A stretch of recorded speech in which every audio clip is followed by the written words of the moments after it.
Hey guys, Dr. Joe here. So I want to talk a little bit about injury prevention in this video. So if you guys are big football fans like I am, you've seen the past couple weeks there's been a ton of injuries from ACLs to hamstrings to Achilles tears to just about you name it. And so I wanted to do today's video with a little bit of education on how we can do our best to prevent injury.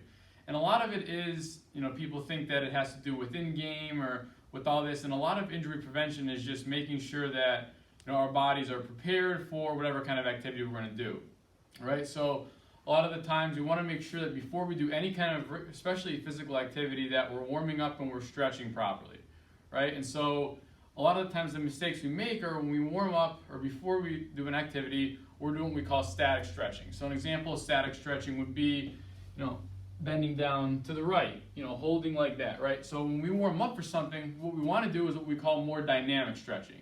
So you guys have probably done this if you played sports in high school, or you've probably seen people do it. So a dynamic stretch would be something more explosive. So something like a high knees, something like this, just butt kicks, something that gets our body going, gets our heart rate up a little bit.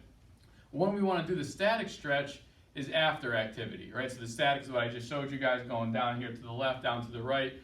That's when we want to do that, is after an activity. So when our muscles are fatigued, they're going to have a little bit more give. It's going to help with our stretching, with our flexibility.